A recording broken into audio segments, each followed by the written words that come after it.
Okay, it is 5:32 on June 27th. I'd like to call the meeting to order for the Board of Directors of Lawrence Community Shelter. The first item on our agenda is approval of the agenda. I get a motion to approve the agenda. Make a motion. All right, is there a second? I'll second that.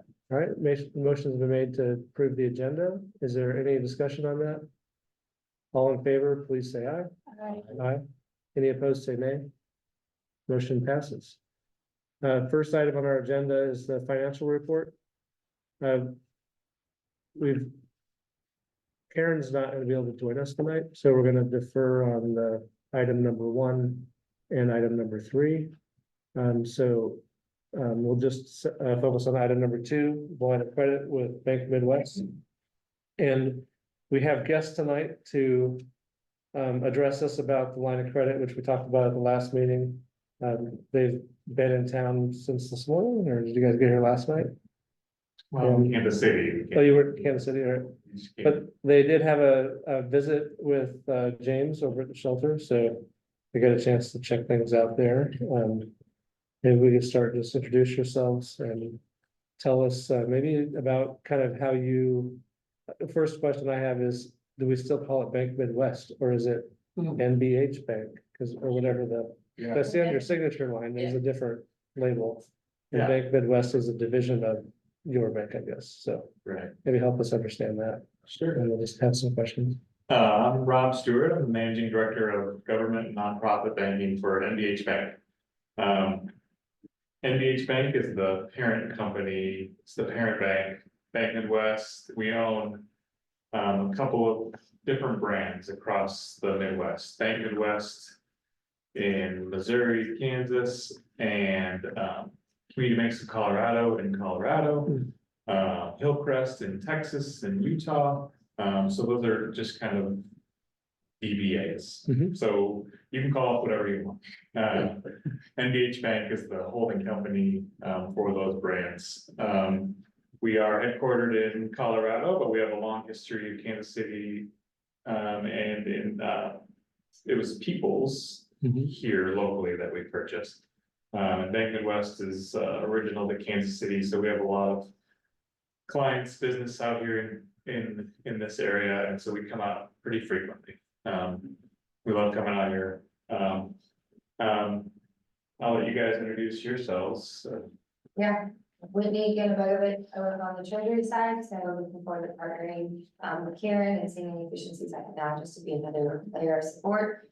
Thank you, James, for the tour today. James and the team put together so impressive, so we really appreciate you letting us see it and attend tonight as well. So thanks for that, Steve.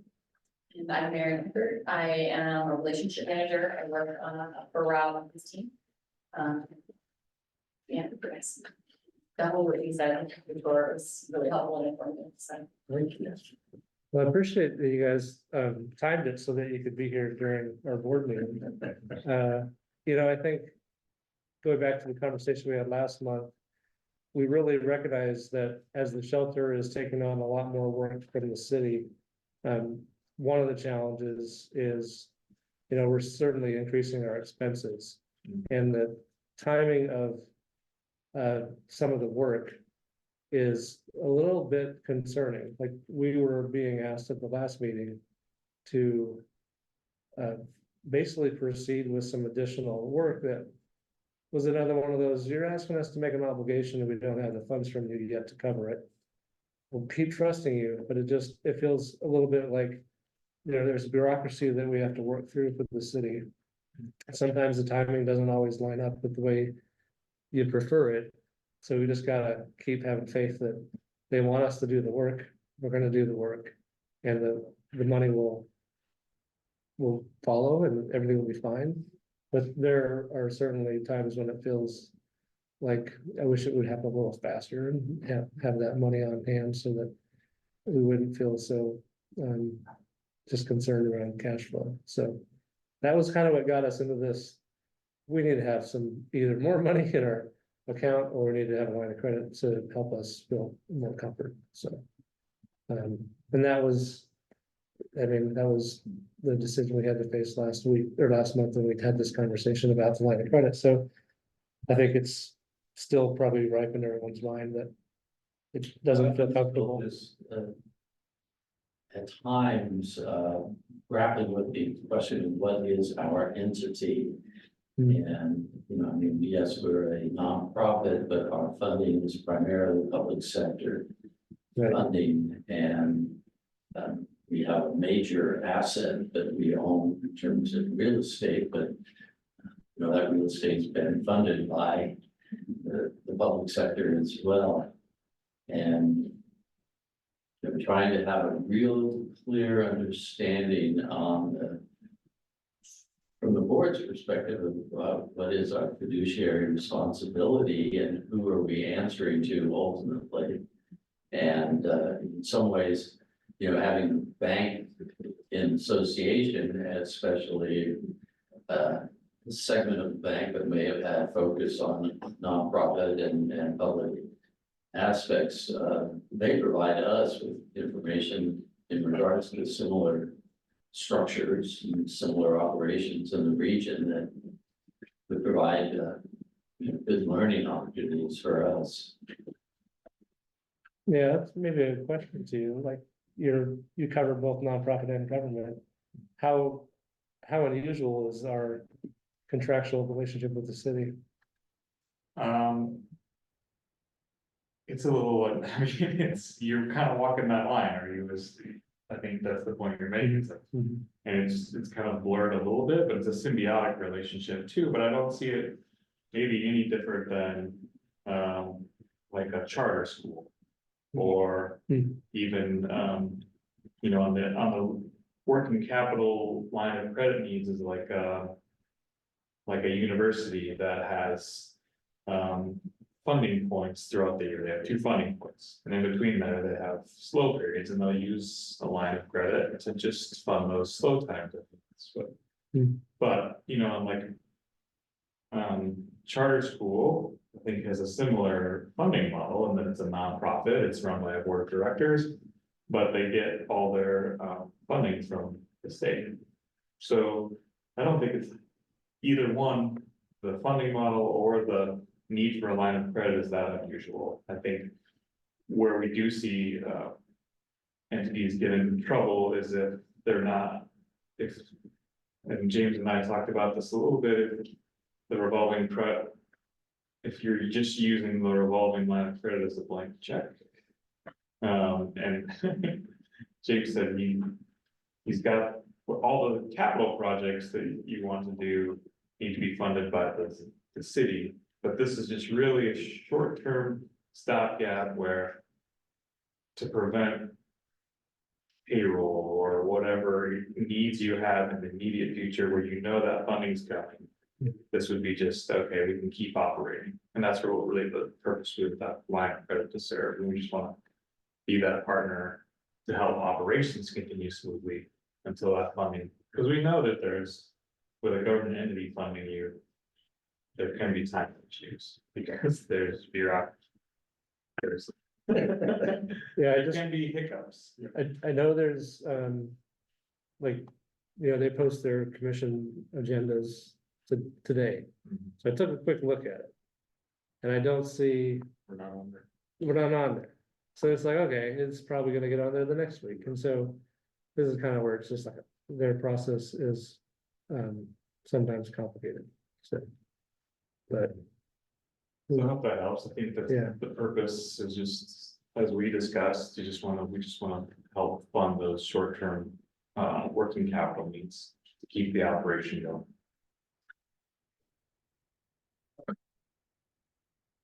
Any other questions or discussion on this? Now that we do not have our financial expert in the room, right? Yeah, Karen's under the weather. Excuse my novice question, but we did have what I thought was something that maybe could be followed up, but we're talking as far as nonprofits and then savings. I know that People's Bank or NHF, or sorry, MBA. NGH, Yeah. yeah, and I bank there, so I should know. That. There's a money market option, opportunity, and I know that that's oftentimes utilized. We had questions about the nonprofit sector utilizing money market, but then also capitalizing on the yield or the interest and having a benefit. Could you talk a little bit about that? I also want to explain my novice position here. So maybe walk me through that, how the legality that could work, how we could maybe benefit from some of that, percentage and yield interest and maybe utilize that. I'm a novice too, so that's why. Yeah, not, I, Whitney's ready to go. So I'm leaning into that It question. was on the card, we were talking about the same thing, so I think it's a great question, and I think that's gonna be step one. I asked earlier if I could meet with Karen. But one of my ideas is, that's something that you can implement is, like a sweep, so you guys have your operational funds. Obviously those could sweep into a money market every night, sweep back, so it's not that much more complicated than that, but it's really good for maximizing every single penny that you guys have. And we'll definitely look and give you the most competitive rate that we can, but that is kind of step one, is I really want to speak with Karen and talk about how we can maximize your guys' operational funds here. And then as well look into any other efficiencies we can add to make it easier, but yeah. So there's no legal Yeah, purpose for there's- a nonprofit no. to invest in, Mhm. and we can pay interest on those extra monies, and I know you're using every dollar that you could possibly do, so an extra couple thousand a month in interest earnings, or whatever that number ends up being, is gonna be material. Yeah. Thank you.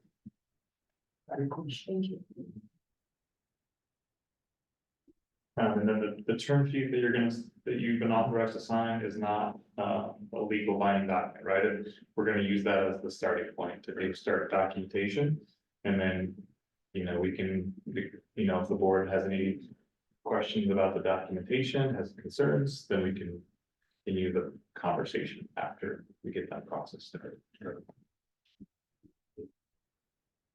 All right, any other questions while we have them here? We do appreciate the partnership. We Yeah, we do too. very impressed with the operation. Thankful that we get to be a part of what you're doing all of it. So I thanks. appreciate, Bank Midwest and MBH. It was just wonderful to have Janet Lynn there, helping us every step, and then, introducing us and being willing to let us go for the greater good. Cause she said that we're your client now, not her. Well, you might not get rid of her completely, but yeah. Good. She's a great partner too. We work a lot. Nice. All right. Well, there's no other questions or discussion about it. I guess, go enjoy the rest of your evening Right, yeah. and safe travels back to Colorado. Thank you very much. Yeah. Thank you. Thank you. Nice to meet you.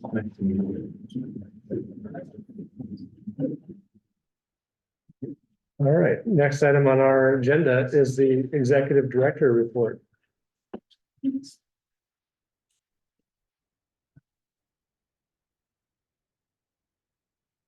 Well, I don't really have a lot, man. This is one of the first times that I've been able to go first. Yeah, And I really don't have a lot. I don't know if that's a good thing or a bad thing, but, I do have my demographics. We can dive into that deeper if we need to. Are there any questions about the demographics? Yeah, I do, I mean, I think you've already, spoken to some of this in the past, in the sense that, well, I guess I just really pondered the value of some of the information that is being, tabulated there, and you reference that in terms of self-reporting for the individuals. Because it's, I look at just the information that was coming out from the residents of the village, and then our night by night folks. And if we're just looking at, and this may be legit in the sense that, if we just look at the self-reporting on mental health disorder and substance use disorder, the self-reporting is much higher with the village residents than it is our night by night. I mean, 2 to 3 times higher, and just intuitively, that doesn't make sense to me. Right. I can see a reason we could say that, yeah, potentially the the guests at the village maybe are being more honest and saying that, you know, they're in a pathway to seeking service more thoroughly, and so are acknowledging what their challenges may be more so than the night by night guests. But having such a wide difference between those self-reporting components makes me wonder if there really is value in that information. And I mean, you certainly see the day-to-day reality of that question. I guess I'd be interested in how you regard that information. Well, Chuck, I would say that I believe the village self-reporting is pretty accurate. If I had to say maybe why that would be, is that in spite of all the things that might be deemed negative, we still said yes to them being at the village. So there's no inhibitions to not say or tell the truth about that, because people actually there want to work on some of those things and are actively working on those things.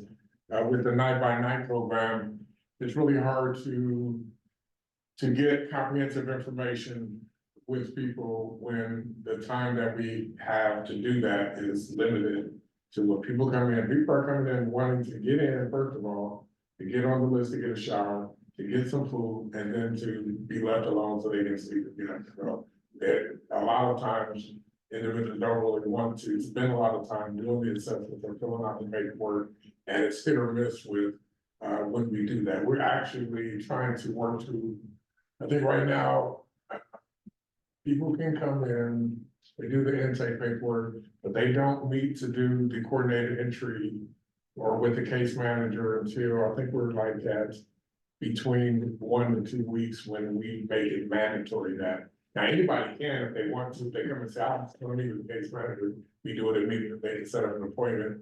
But we actually reach out to them if they've been there between 1 and 2 weeks. We're trying to get it down to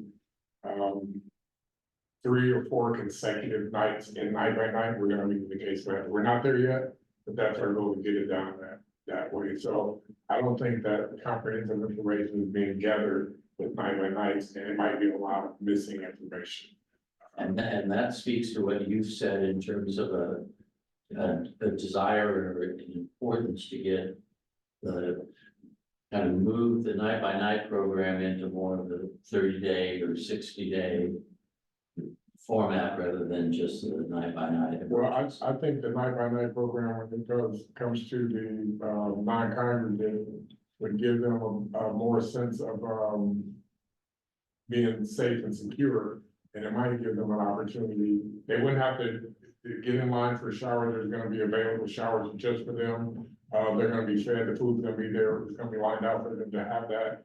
And so when they come in, they know they're gonna get a bed, they're gonna get a bed that's equal to all the beds and not just the space that they want. They'll be in a cabin by themselves or with a roommate if we have to put that many in there. But it might change their ability to be open and talk to us and get some of those things. I really want people to not want to be night by night, but want to come into the 30-day program. And during the 30-day program, everybody in there will meet with the case manager within the first couple of days, and we will get this information. We'll develop a plan of what they want to accomplish within 30 days. It might be some people that can self-resolve quicker than a 90-day program and just need a place to get everything together where they can make a decision on where they're gonna go from there. But we should be able to get better stats. And that's one of the things that we're in the point now of working on our programming and developing how we're gonna go about doing the business that we do. We've been focusing this last month on rapid housing, and I think we've got a lot of people that are gonna be housed within this next couple of weeks. We're writing checks for deposits and things like that, and we're actively working on getting people connected with housing, and we're having some success. Primarily coming out of. Everywhere, Okay. in the village and in our 90-day program. Okay. So we're working on that, and it's just gonna snowball from there. We lost the case manager, well, we didn't lose him, but he took a job at Burnett, and so instead of filling that position with just the case manager, we filled it with the person that's gonna be focusing on rapid rehousing case management. So they're learning their position, they're an existing staff, they were a DSA, has a good background in psychology. And so they're working to learn rapid rehousing, and that's gonna be their goal, is to work with everybody that's looking to get into rapid housing. If everything goes like we wanted to, we'll probably have a need for another rapid housing case manager. Once we start to house people, more people will want to be housed. If they're seeing it's effective and they have the means to stay housed, they'll want to work. So we're starting to see a turnaround. We have QR codes at our front desk, and guests can scan them and sign up with the case manager whenever they want to, or our front desk staff have access to the case manager's calendars, and they can just make appointments. So they don't have to wait to talk to the case manager. They can see when the empty space is available and just schedule. So that's kind of what we've been spending the last couple of months on, is to refine how we do that part of shelter. But the numbers at the village are good numbers, because a lot of folks that came into the village, they came from other agencies that been working with case management, they have some support, they've been referred. So we do have a lot of that information that they're readily sharing with us, and we're able to capture it. Jill has her hand raised, so let's see what she has to Thanks. say. Oh, thanks, Charlie. I just wanted to, I think everything that James said, I just want to double down on everything that James said. And I think it's important to acknowledge that I think the data is valuable one way or the other. I think there's value in seeing in all the settings and the options that whether they're self-reporting or you have an environment where there's somebody that's a clinician that's evaluating them. One way or the other, I think it's valuable. But I also think that the settings and the services are very different. And James did a good job explaining that having the night-by-night program meets the needs of some folks who may not have a mental illness and may not have a substance use or behavioral health disorder. It's just a blip on their radar screen. So and my understanding of who's been identified for pallet are folks that have a higher vulnerability and have a higher rate of need more services. So that seems appropriate to me, why you see why they're different. And if anything, it's a mark of why we need all the options within that continuum. You need the night by night, definitely need rapid rehousing. I'm so excited for that. You need more supportive environment. And you need the 90-day with, that continuum is so important. And I think the way James explained it was really tremendous. Thanks, Jill. I also want to just read out, Elizabeth put a message in the chat. She just said absolutely, and very helpful in grant opportunities as well. So did you want to say anything more, Elizabeth? Oh, no, I completely agree with what James and Jill just said. I think it's important. And James is probably also required for HMIS, right?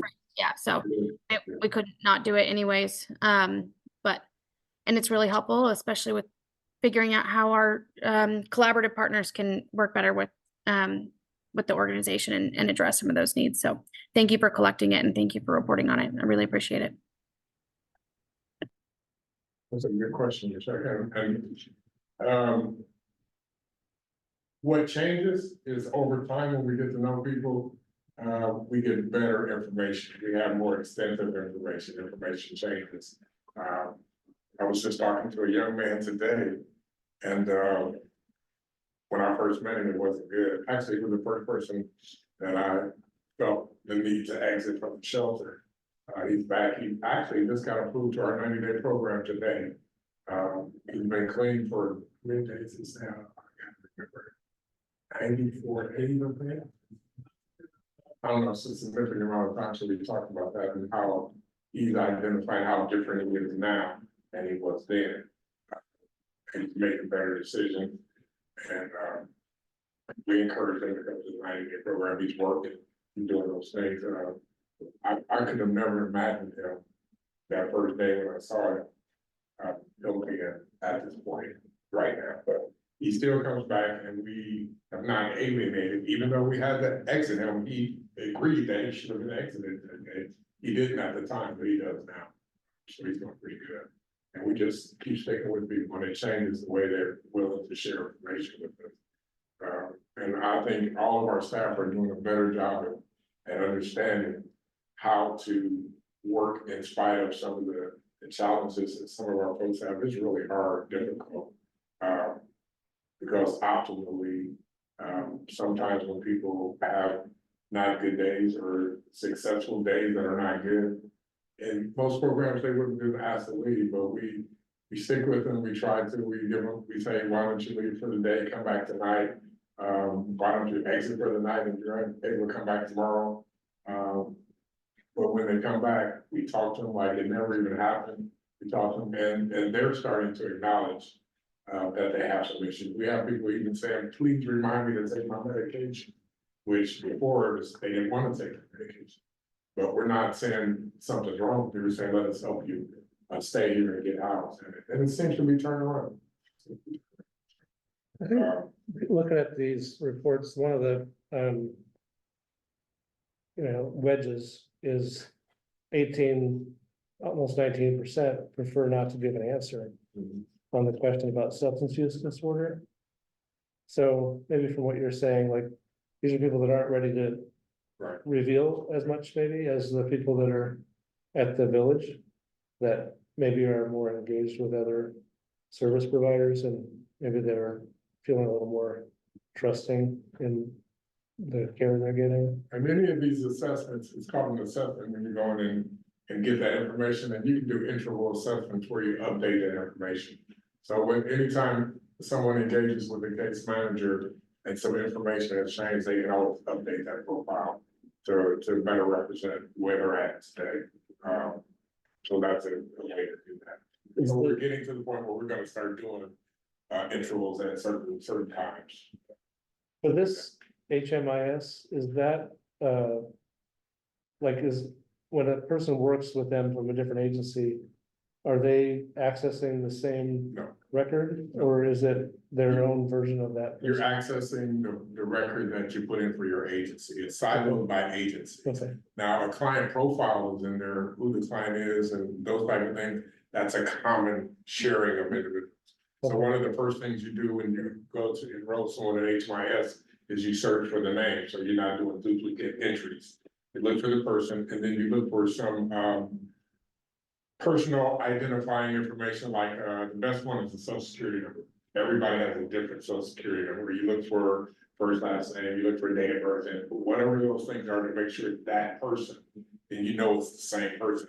And you don't see the information they had in another agency, you just use that profile to say, this is the person I'm working with, and then you start building that information for your agency. So some agencies are closed where you can't see that they're even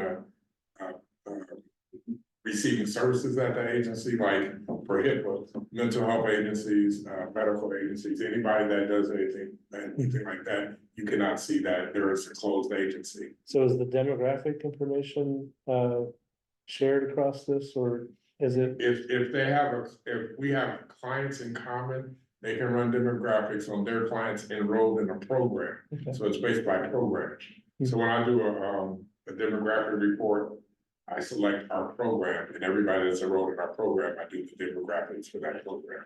I guess what I was trying to ferret out is if the people that are at the village they're engaged with more providers that are also using HMIS, is it possible that the data is more complete because it's kind of a shared system? I don't know. Or I know does this really reflect the LCS employees collecting and documenting the data? You know, we use common, the coordinated entry assessment is a common tool that we use. We use the same assessment tool to collect information, so. And HMIS, we use the same, depending on the program, it asks very similar information. There might be some program specific information has entered, but demographics are all the same. We asked the same question for demographics. No, we're gonna be close to 90 days with the village. I mean, can't remember exactly what our initial opening date The was. 18th of March, yeah, the same March 16th. Okay. I remember, like it was yesterday. And as far as the folks that we have currently, most of them have been continuous through that period. I don't have that roster pulled up, but I can actually run a report to see who's still there from when they came in. And I think it's over 50% of the people there were there at the beginning, so we've had some turnover at the village. But there are still some people there that are from the initial entry. You know, we staggered that entry when we coming in there, so. We do have, I think, 4 people that have exited from the village to permanent housing. There have been others that exited, successfully. They've been asked to exit. Right. Have most that have, let's say, left since the beginning, simply chosen on their own to go a different path. We've asked, there have been some people that just didn't want to come back and have self-exited. But we have exited some for rule violations and. Right, understanding that, but you've got 3 categories. You've got the category of gained permanent housing or gained housing.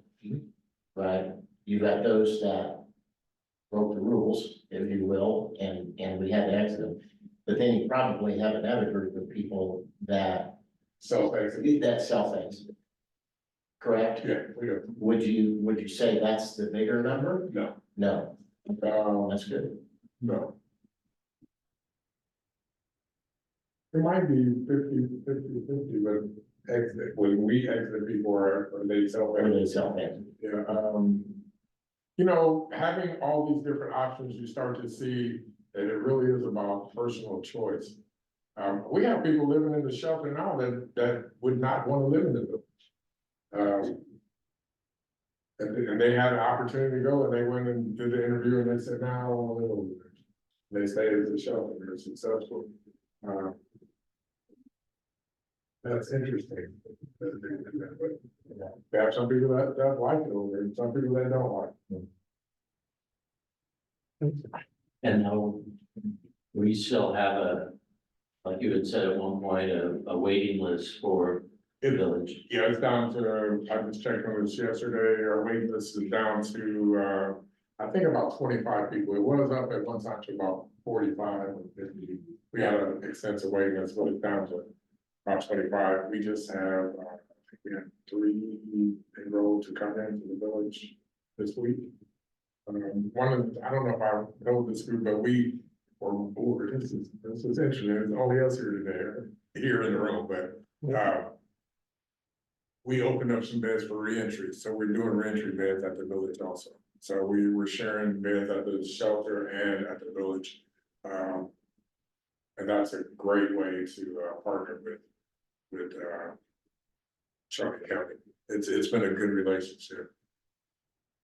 No. Yeah, before you, What did I say? you said Shawnee. Shawnee I County. was like, oh, Ready, not ready to go home. Douglas County, for the record, well, Douglas you know, County. if it's another revenue source, we Yeah. can. Yeah. Send the we bill to don't wanna Shawnee. start that. But, it's been really good because.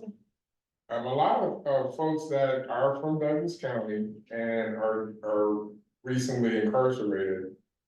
Probably have a hard time finding anywhere to go, and if we can help people get into the shelter and stay connected with. Their supervision from the jail or reentry, and then our supervision, it gives them a better opportunity. To start on the right path to being successful, so we're willing to do that.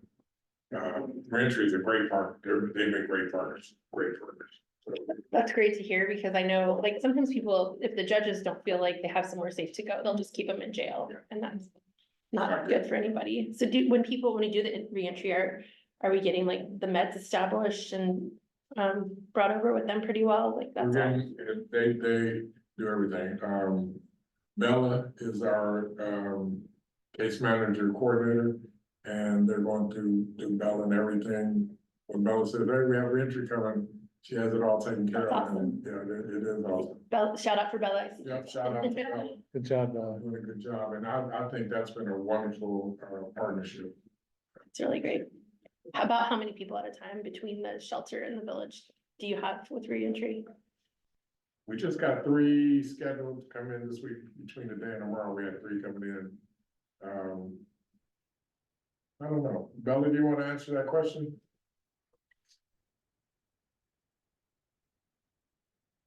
Maybe. Other? Yeah. Maybe.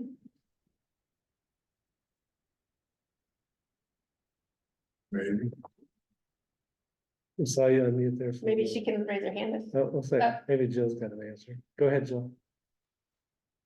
Well, I'll just say that we have, in our contract, we request that the LCS works with a minimum. I think it like provides 3 beds, but when we had our conversation with James earlier this year and our reentry staff, James said, it was kind of an arbitrary number, because they're folks that need housing, and it's a bonus for that for the folks that are working with reentry, because it's optional to work with reentry. It's not for everybody that's discharging from the jail. So it's offered to everyone, but not everybody wants to take them up on it. So the folks that are working with reentry are, they're great clients. They already get case management services from our reentry staff, who are amazing as they transition out and work with folks like Bella. But James has been really great in that, he's not necessarily looking at a number. And the reason we had a number in there in the first place was, unfortunately, in the past, that was a source of contention, whether or not we had to contract, in addition to serve folks that were working with reentry that still needed housing one way or the other. So it's just a great example of how the partnership has grown with LCS under James's relationship with his leadership. So I'm glad to hear it's expanding. It is. One additional piece of information that I would like to see reporting would be, okay, so for the demographics with LCS, with the 9x9, we've got information for the month of May that we're saying 104 different individuals were included in that list. If we have a reporting that would say on a day-by-day basis, what are our numbers? Are we seeing peaks and valleys associated with days of the week, with weather situations, anything like that, to kind of give us an idea of how our capacity is being utilized by the guests throughout the course of the month? So it's interesting you asked that, because I just started preparing reports for Misty of our weekly bed numbers. I know that's kind of what you're alluding to, but it's something I want to share now. This is for the week. While we're waiting on that, Bella's ready to Okay. chime in. Go ahead, Bella. Yeah, I was just gonna say, we have 3 guaranteed spots at LCS for reentry and 3 guaranteed spots at the village. If we do have availability and the need is there, we do try to work with reentry to provide additional spots. But that's not a guarantee. It just depends on need and availability. Thanks, Bella. So, well, if I share this with you, Charlie, you can share it on the screen. How do you want to email? Go for it. You send it to me by email and I'll pull it up here. The subject is coming.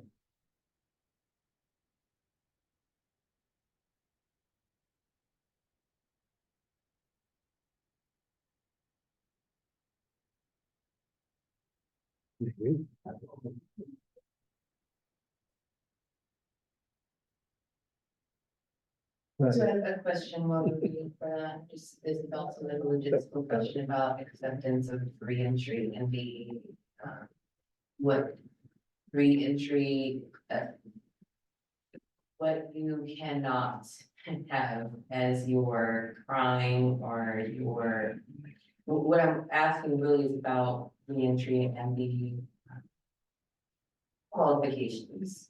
Is a person qualified or can they be denied based upon their pending court case or something they have to be accused of? So I know that there may be some of the folks who are incarcerated or coming out of incarceration who have cases that they remind me what we are, we don't accept, like the cases for victim or sexual crimes or, I mean, okay.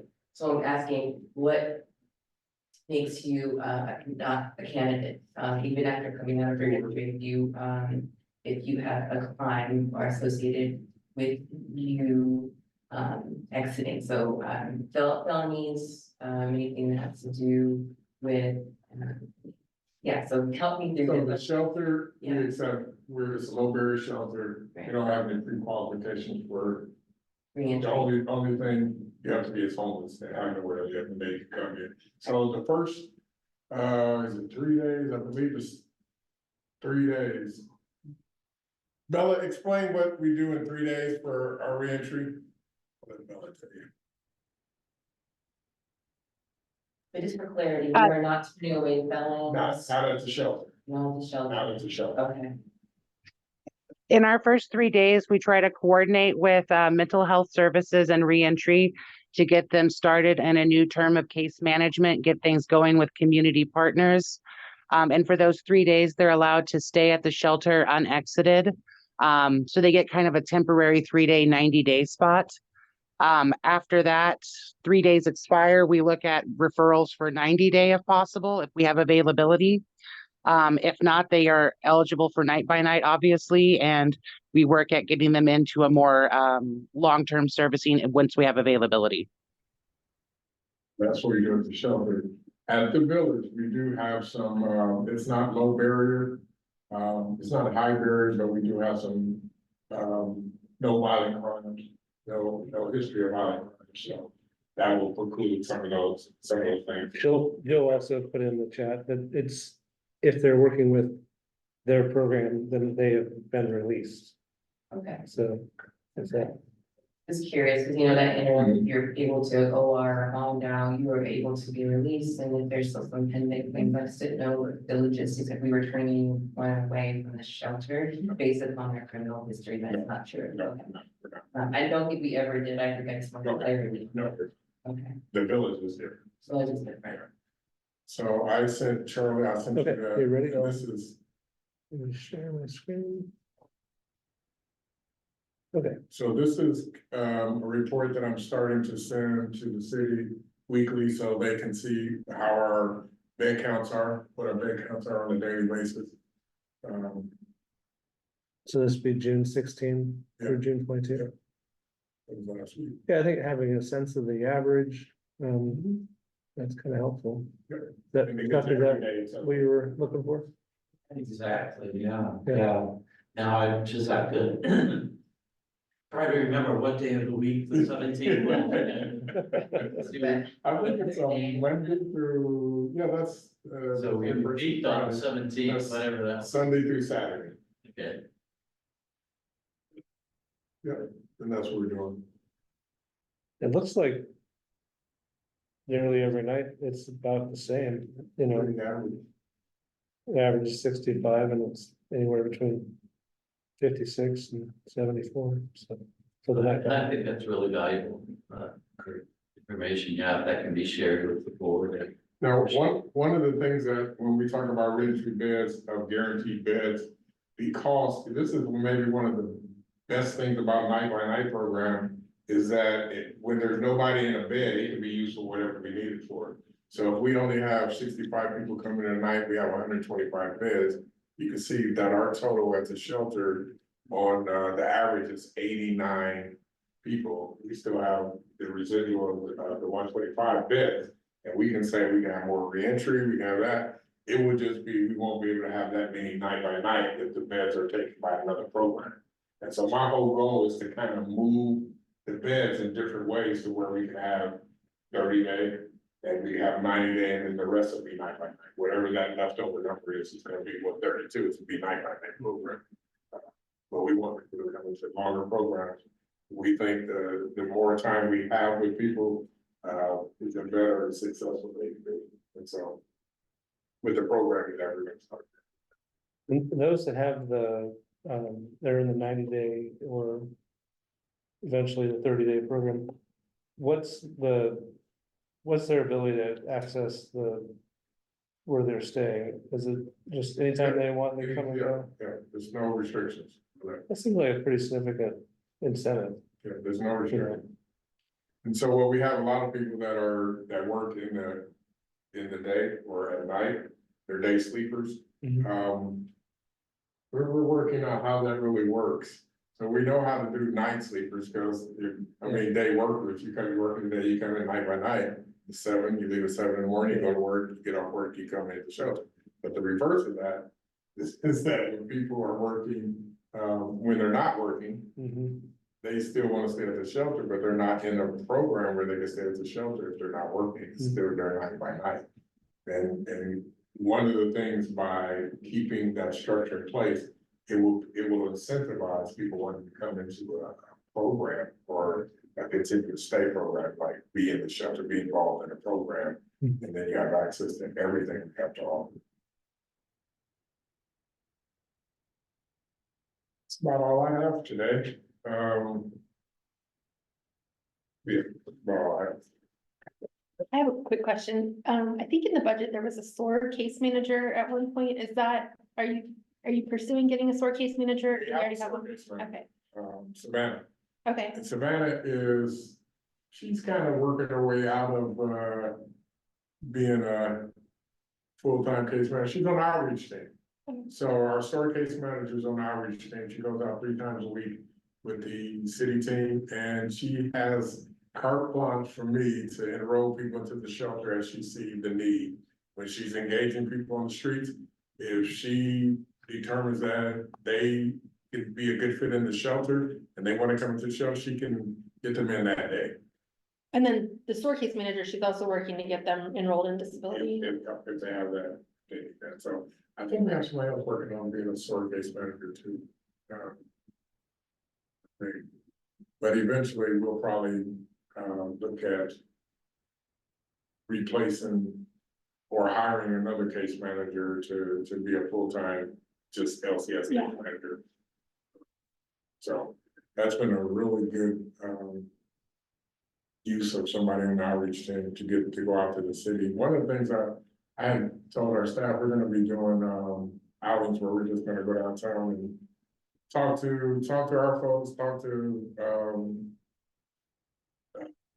store owners. We're gonna talk to people.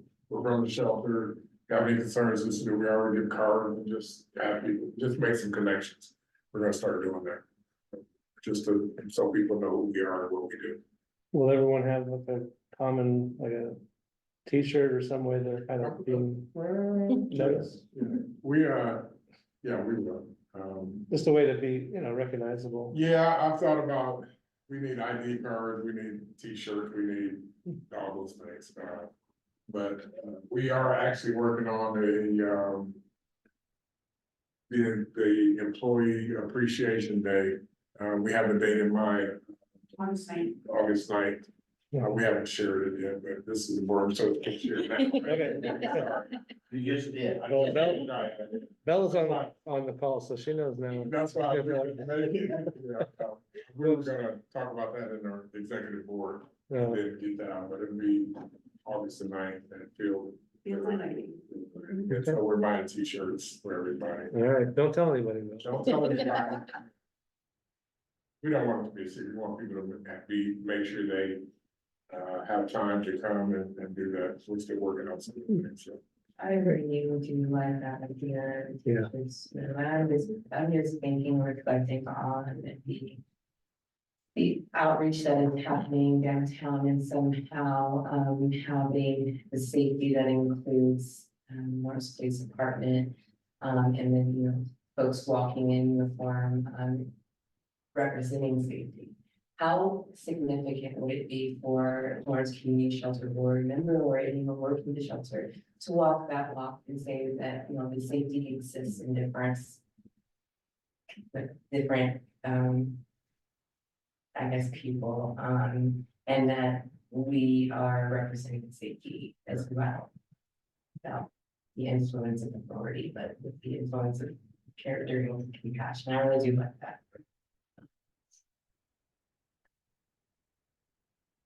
All right. Let's, go. I think that's it for executive director report. All right, next item is the operations committee report. How's it going over there? Operations We're good. committee? Sure. Well, I noticed you were taking copious notes. Yes, I've got a few too, so you go, and if I need to fill in any gaps, I like that. So we were, you know, initially ad hoc, we did meet on the 25th on Tuesday.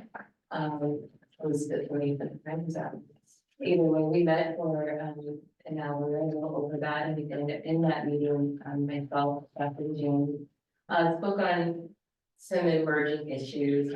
We had not met for a while, so this meeting was really a great way to connect and kind of give updates. And for one of the topics, we had talked maybe about asynchronously meeting up for a hold, or having a meeting hold. Maybe we could meet with some frequency, but maybe quarterly, because there's a lot of information that we were able to share in that 1 hour time. We maybe want to extend that time to meet with more frequency throughout the months. So that was one topic that we discussed. That's still kind of a to be determined subject. The other was organizational partnerships that have been happening throughout the months. And it was really a question for me because I hadn't heard the July 11th event that was so successful yielded so many great partnerships from our community members. And James gave us an update on all of those partnerships, including DECA, including a little bit of the Wellness Wednesday, and it seems like Wellness Wednesday is really coming there together to include the Morris Public Library and others. So I'll stop there because organizational partnerships also included some of the conversations that came from Chuck and John. And then maybe they have more information that they wanted to talk to everyone about. John has some notes too, but organizational partnerships is what we spoke on. And then we spoke on a little bit about in-house trainings. So I'm going to stop there because the conversation was really rich, and I would like for others to chime in to give the report on.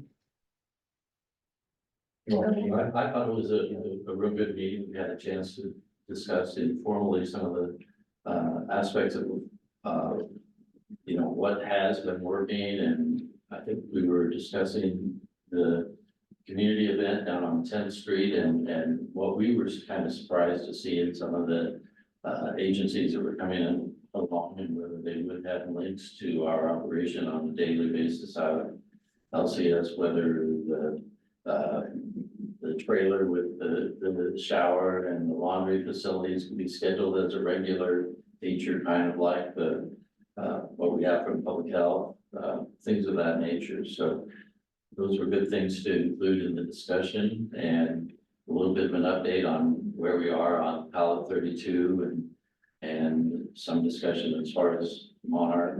yeah. Yeah. I'm just looking here to see if there was anything else that the two of you have not already mentioned. That June 11th event was very significant. Certainly, that day started actually as part of Jubilee Cafe across the street. Heartland came in and did a health clinic. That was their second one that they've done at Jubilee, and they're going to do that on. We're starting to talk about a frequency associated with that, and then immediately following that was they closed 10th Street right in front of the Dare Center, and I don't know, there was probably 11 or 12 different entities set up there and just a guess on my part, but with the success of that,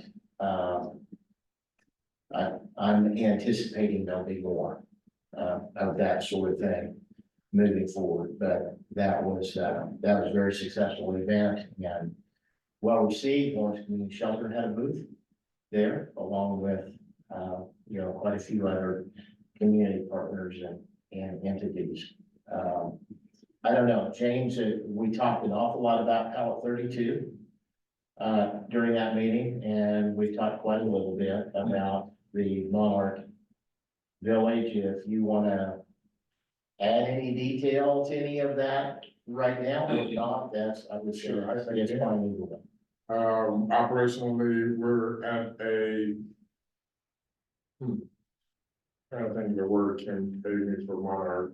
We're in the process of reestablishing occupancy in Monarch by going through and evaluating what it would take to rehab it to it could be habitable. I know that we need to have the mold addressed, and we have a quote for doing that, and I think it's about $4,000, $4,000 to $6,000 to do. I think there's 3 units that have extensive mold in them, and they need to be done. The rest of them just need basic maintenance. We've kept the air and heating units on to keep air circulating, because the problem with a lot of the bunkering was the moisture would get in there and it wouldn't leave because they're airtight. And so we were told, informed that we should be keeping those air conditioners on so to keep air circulating. And what we're starting to see is some of the wood is starting to dry out. And so it is working. So we've had our maintenance person go through and really evaluate each one. And we were supposed to do a walkthrough with them so we can identify what it would take to get each one up and running to back to be habitable. One of them's ready, it just needs to be deep cleaned. A lot of them do need cleaning, the ones that don't have mold in it, but there are some repairs to do, like some of the carpet got wet, in one of them. Just different things that need to happen. But we stopped occupancy there because we didn't know the extent of the mold, but we do know now it's not all. So we feel a little better about back in there. So that's where we're at. With Pallet 32, the next step is to go before the planning commission. I think we're gonna do that maybe next month, and then in August we go to the city commissions. I think that's the goal. So that's really gonna be exciting. Yeah, be exciting. The one of the other, I think, important things that we talked about was food, meals. James reported to us that that's one of the areas he doesn't, as a rule, doesn't have any concern about. And because of the staffing that we have there and whatnot. So that was really good to hear. He did share that an ongoing need, especially now during these really, really hot times, is bottled water. So anybody in this room, anybody listening at home, we need bottled water. And you know what, I just got an email or a text either just last night that we are getting some water, a couple of pallets of water. Good. And we're starting working and asking, he shall receive, right? So we're starting to get that, and we're putting that on our website that we need bottled water.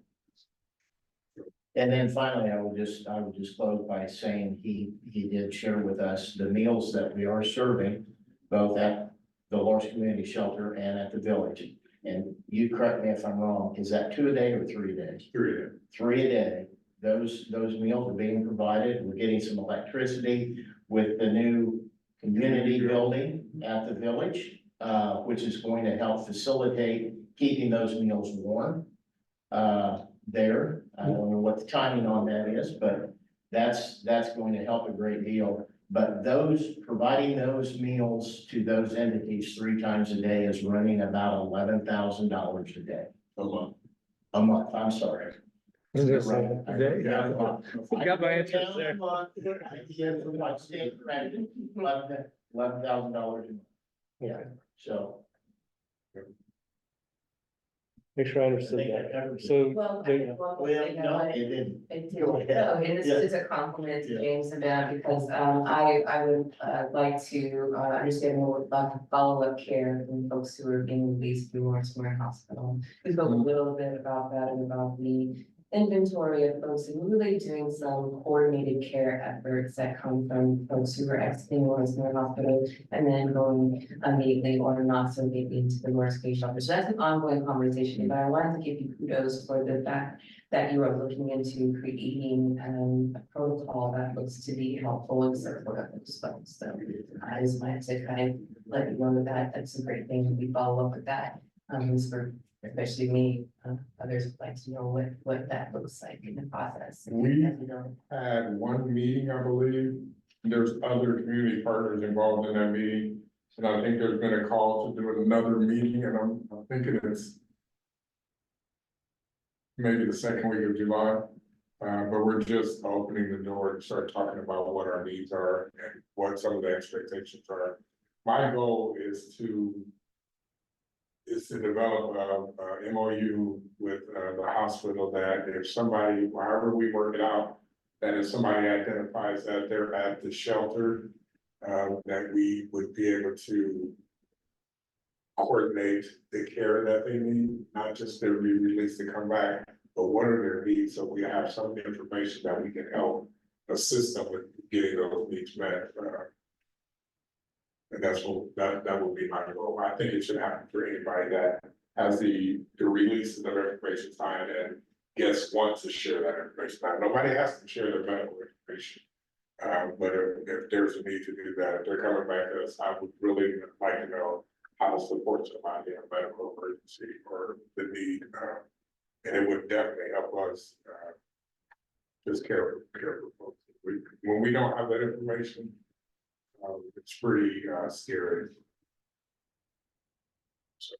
Thank you for that, and that is all I have. Yeah. Hopefully That we can- actually reminded me of one more thing. Yeah, so we're going back and forth. sounds like you guys had a pretty productive meeting. One more, unless Chuck comes up. So also, going to be a cooling center during these hot days, and cooling. What, we don't want to say emergency anymore, do we? We just wanna We call it say- weather emergency. There we go, weather emergency, yes. Cooling center, so any days that the temperature is going to be 100 degrees or the heat index is going to be 100 degrees or more, then the doors are open at LCS as a cooling center for that day. Much like we do in the winter, you know, we set a temperature or a wind chill for that, doing the same thing here during the summer with the heat, which is one of the reasons we need more water. And so I want it to be just, if you look at your app and you see that the heat index is 100, know that the shelter's doors are open. If it's 100 degrees, the doors are open. If it's 32 or below, the doors are open. People can come in to have some rest with the weather.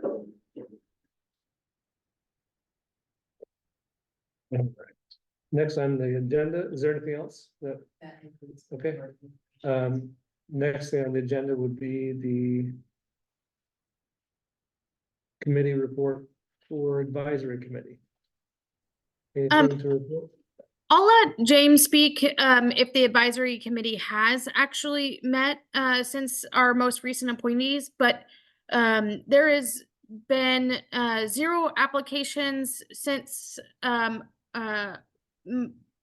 March, with the exception of this week. For some odd reason, this week we've had 3 people apply, so we've not been able to get together this week and evaluate those 3 new applications that came in. But I will let James speak to if the advisory committee has met. One of the things that James, Christine, and I discussed last time we met and appointed or recommended the most recent round was letting that group get together and see where some of the expertise or lived experiences that we're looking for that committee's missing. So once that committee really starts to get meeting on a regular basis and seeing what those missing pieces of the group are, we can evaluate these three, but I think I'll also want to really look to that committee to help determine what they're looking for the additional members. So, thanks, Elizabeth. One of the things that I wanted to do is to have, pretty much do an outline of what the expectation for the advisory board will be starting. And so they can take whatever we start with and adjust it to what they think their need is. So I needed to. All right. I needed to come up with, just some basic guidelines. So we already have an agenda for our first meeting. We have a mission. The mission for our advisory board is our mission at the shelter, that's what we're going by, is that we're grounded in human rights and social justice. Our mission is to advance compassionate solutions for people facing homelessness through advocacy, shelter, and housing. The purpose of an advisory board, strategic guidance, expertise, networking, advocacy, and accountability. And so I have bullet points for all those things, and that's what we're starting with. We have an outline, and one of the first things we're gonna be tasked with are looking at what areas in the community should we seek members from to be on the advisory board. So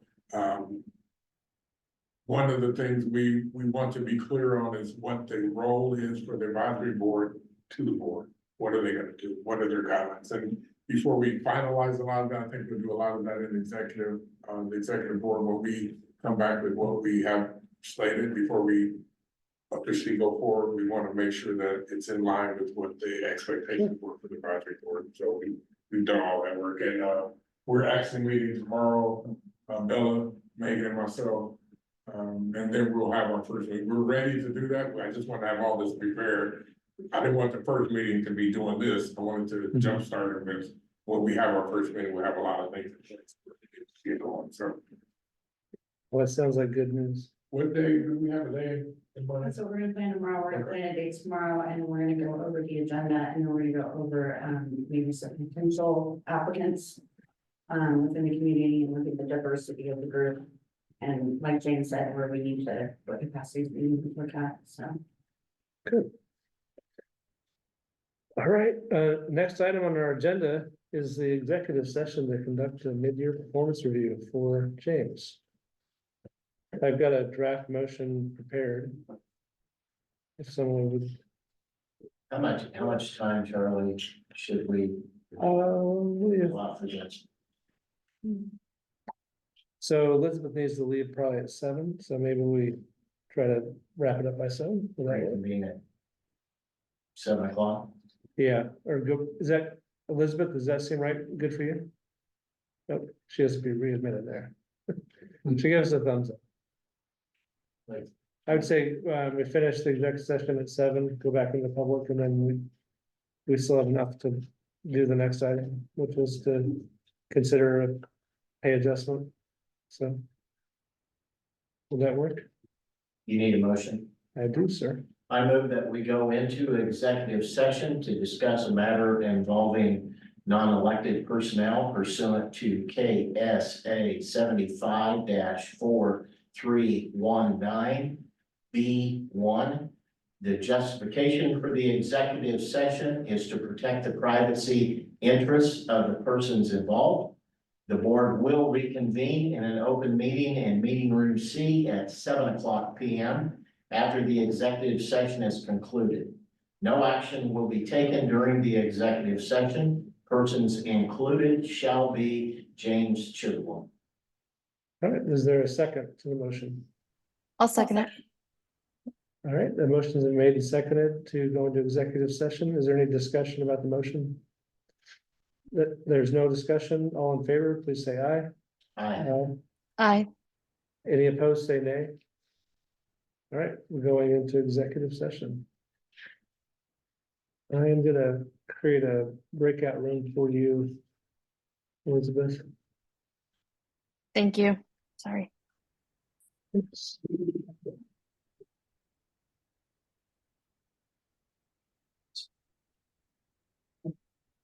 Makes sense, and then for the last meeting. I'll be right back.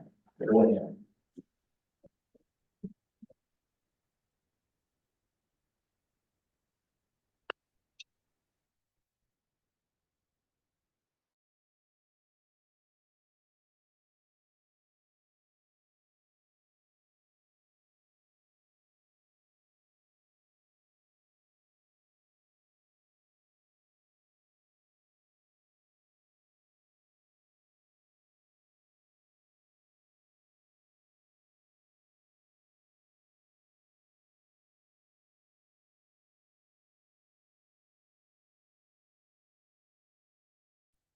Okay. Just for those online, can I get a thumbs up if you could hear us? Just saw the, Everybody's cameras are off. Oh, there you go. okay, They know. thanks, Mackenzie. Thank you. The meeting owl had a little red light on it. I wasn't sure if maybe that meant you couldn't hear us. I'll go back to the next item on the agenda is consideration of a salary adjustment for the executive director based on mid-year performance review. Just to put some context on it, when we initially hired James, we had settled on $100,000 as a starting salary with 2 evaluations that we done in the first year, at the 6-month point and the 12-month point. And the contingency was that at each point, there would be up to $5,000 more available. So that by the end of the year, the salary could be as high as $110,000. So tonight, we have the option to adjust his pay for up to $5,000 to recognize his performance in the first 6 months. So that said, we'll entertain a motion if someone wants to provide one. There's no template, but I'll try. Oh, I'm sorry. No, you're fine. I move that we, as a board, approve increasing James's salary by $5,000 based on very positive reviews and feedback. All right. I will is there a second that.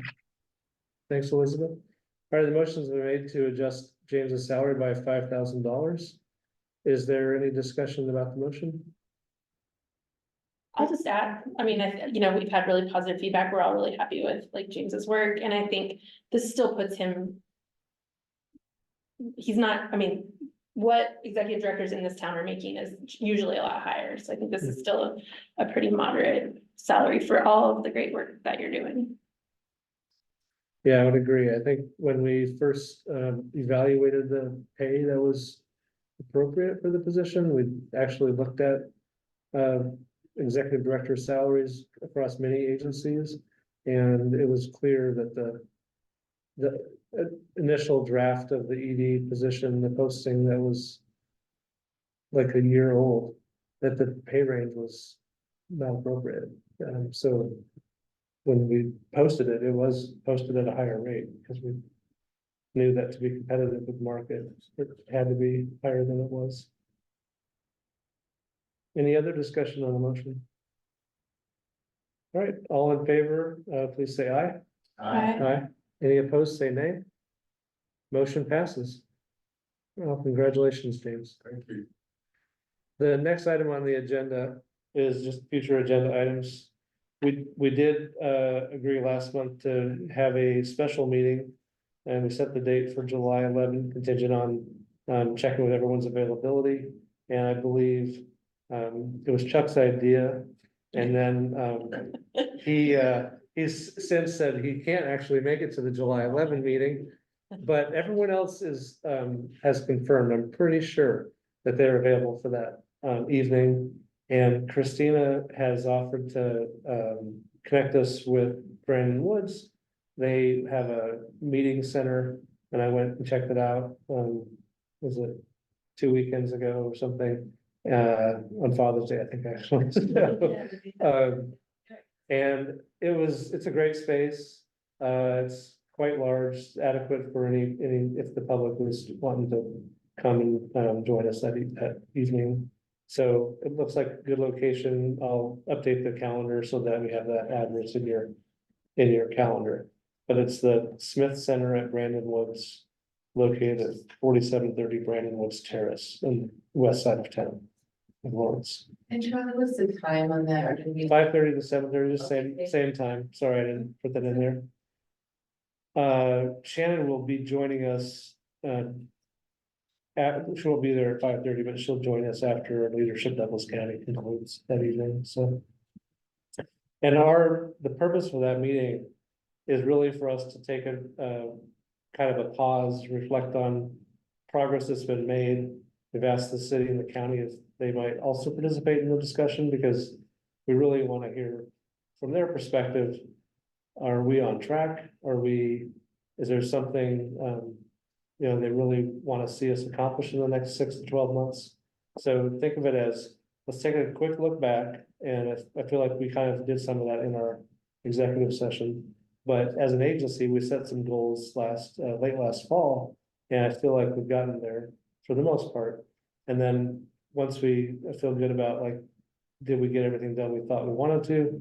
What then would be our goals for the next 6 to 12 months? So how do we want to finish this year and, getting into next year? What are our main priorities? And I assume, the city and county has some aspirations for us that might be a little different than they revealed late last year when we had that similar discussion back when we met at the Public Works Building. So that's kind of the idea, setting us up for that sort of more strategic kind of conversation. Not going out several years, but just, we're still kind of in this. There's a more immediacy to our priorities right now, but getting some clarity, hopefully to give James some direction as to what he needs to prioritize in the next 6 to 12 months. And then the next meeting is back to the regular meeting, which will be on July 25th. That'll be here at the library, meeting with C, same place we are now. For that meeting, Shannon's gonna chair the meeting because I'll be in Detroit for a conference. I may or may not just join remotely, but I want it'd be easier for her to just preside over the meeting. So I don't have to think too much. Shannon may need some help on the technology though, so it doesn't take a lot. Plug in the meeting now. I think I can set up whoever needs to be a co-host on the Zoom meeting or whatever, so they can run that side of it, so. So just Charlie, Yep. some context for the July 11th special meeting. Will there be some packet that will introduce some of the meeting notes that came from the Public Works building, so that we can do a cross, like, what was it that we were asking before? Is it like a strategy and goals and something that's like a SMART goal kind of template that we'll be using to kind of? I don't know if that's sophisticated or formal, Okay. but for those that were there can remember, that evening was really a chance for the city and the county to lay out there on the table what they wanted, what role LCS is, what their aspiration was for LCS as part of the community plan. And it all got laid out. And I remember we were all crunching numbers, figuring out like what exactly was being asked. And it was like 300 and some. I just remember thinking, I'm adding these numbers, and LCS currently has 125 beds plus a few during severe weather. And it was going to be more than double that number. And I remember there being discussion about families needing sheltering and some other things that, I don't think we've hit the spot on the family sheltering piece, and I'm not sure if that's still what the city and the county are expecting, I'm working but on it. maybe so. It's where I'm in the work group. Okay, And we're working on finding an emergency, family shelter, and it's 65 beds. okay. So I think that's some of the discussion that I'd hope we could have is where does that sit in our, next 6 to 12 months? Is that a high expectation? Do we focus more on getting that piece of work done? Just help us kind of come present with like what's in front of us, going forward. So I feel like we've, for the most part, the things the city and county outlined back then have been accomplished. I think that when I talk, I'm sorry, but. Go ahead. I think that in our operations meeting, we were concerned or curious about even our, how can we support, what does support look like when it comes to operations? What is our, not just a responsibility, but what can we execute, what can we talk about? So I don't know, if we even know the role of what our operations committee does.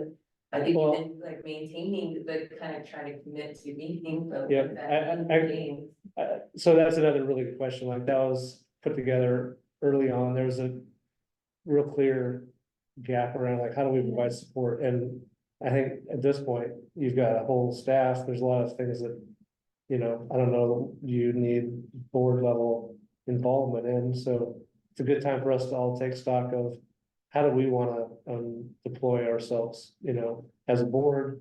Like we did have a whole laundry list of policies that need to be, you know, reviewed and updated, so like, you know, we can talk about stuff like that. So really, it's just, what's our work plan? And how do we get clear for ourselves? We wanna have different committees. The advisory committee is gonna be up and running, in that next 6 to 12 months, so maybe we think about, like, what do we wanna see from that? You know, I think that might help James engaging that committee as well.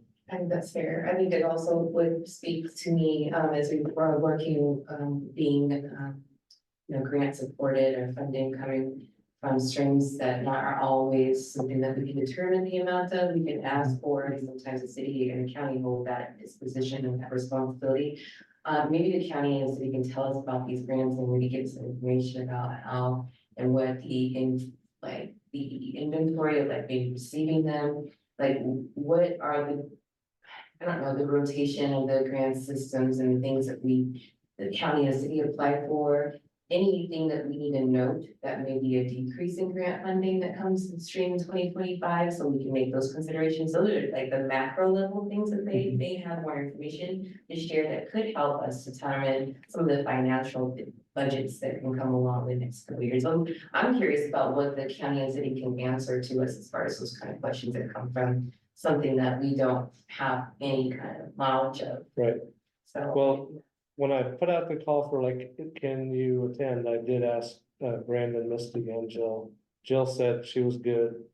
Brandon said he could not, but he thought Misty could. However, I think the last calendar status I've seen Misty was, it was a maybe. So we might need to think through like, how does what she might want to share in that discussion get communicated if she's not able to be there? Maybe Jill, I don't know if Jill's still on the call, but maybe there's a way for them to coordinate like what gets shared with us from their perspective. I do feel like we need to all understand what they're hoping that we do in the next 6 to 12 months, and this is a chance for them to tell us, you know, as if any priorities have changed or whatever, which that kind of stuff happens. Maybe it's good for them. And then at some point, you know, I think we also need to think through. Yes, we wanna step up and take the role that they've asked us to take on, but LCS isn't only a contractor for the city. So then, you know, I'm curious what your all thoughts are on, you know, this maybe getting past the 12-month horizon, because I feel like there's still a lot of immediate needs. But I would love to hear your thoughts on things that go past that even. And how do we start to get properly positioned so that we're able to feel like this isn't just the contractual of the city, which gets into the fundraising and other people's aspirations, right? So the advisory board might have some ideas on things that deviate a slight from what the city or county are thinking, and I'm sure some of your staff are already, you know, tossing out ideas to you. So it's like, let's create a space for some of that, and then we can make some decisions around like, okay, we heard it all. Now, what do we want to say are the marching orders, I guess, you know, for the next. Yeah, I mean, I 6 to think a 12 lot months. of what I hear getting expressed is something that I don't have much experience with, and lack of clarity having to do with funding. Because I just have this vague sense of a lot of what has that we've been able to tap into and take advantage of and build from in the last year has been one-time funding from ARPA and a couple of really major stimulus programs and things that I don't see necessarily on an ongoing basis. And, you know, then I get these little nagging aspects of seeing the article saying, well, the city's gonna be, you know, $2 million short on expected sales tax revenue. The county's being told they're $2 million lower than what they need to be on payment for staff. And I start seeing those sort of things come into play and just have a concern about where we fit in the priorities of those entities. And ultimately, I guess that's what you're speaking to as well. Are we delivering the outcomes that they're desiring right now? And is that ability to deliver those outcomes assure us of continued funding or not? You Right. know?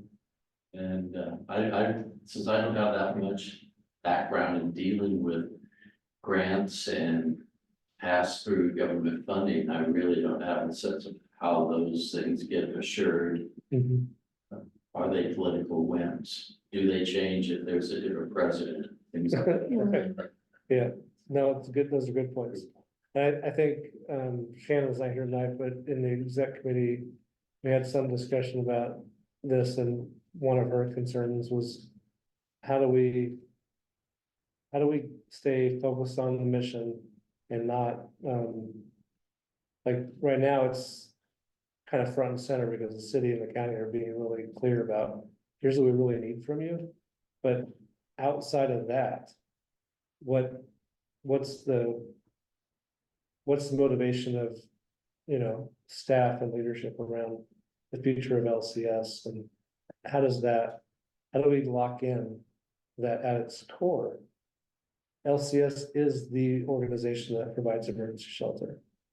And there are competing ideas around what, you know, LCS could or should do, but there's no one else that does that kind of work here in Lawrence. So how do we make sure that doesn't get lost as we look for other things that we might think are within our mission? So, and I don't know, that's an interesting question, because you all weren't on the board a year ago. Rebecca and I were, and there was real discussion about whether the mission, you know, we were facing closure essentially. And so if you have a nonprofit that has to close, it has an obligation to also dispense of its assets. And so it kind of raises that question of, how would you do that? There's not another emergency shelter operator. So we would have to put it in some other way. And it just brought it into the discussion, like, what's the mission? And I think that mission had already kind of been lost during COVID. I think that was, you know, it was impossible to continue with a shelter that provided 125 beds. And anyway, I think that's worth having some discussion. And for me, it's like, what's LCS outside of this contract? And that we need to feel like we understand that. And the contract is situated inside the bigger vision of what LCS can be, or what LCS aspires to be. And maybe that's, you know, I love to think about big problems. But I think there's like an immediacy, and that's probably where we need to be grounded, but I would invite all of you to also think about, like, what's our role as, you know, providing governance to the corporation that we've been kind of charged to shepherd, I guess, would be what you think about it. That makes me wanna like talk to people in the community and see what, like, it just, Mm-hmm. I know that you've got staff doing that, but just like as I'm having conversations before July 11th, like, what do you all see as the role of the shelter? And, you know, is the perception improving? And I've had some of those conversations just sort of organically, but I think purposefully asking those questions. Um, because I think we do want to have the whole community supporting this, and I think, like, my perception is, like, I think a lot of the frustration with people was that there wasn't sufficient, like, space or beds or whatever, you know, and so that's like, that's the core, is making sure that we're offering that basic emergency shelter. I mean, if you look at the written mission, it's clear that that sheltering part is one piece of it, so it's like, what's the rest of it? And is it, are we all satisfied that the city and the county are defining that for us, or do we wanna, like, you know, meet them where they're at and where they need us to be, but also think about what is the,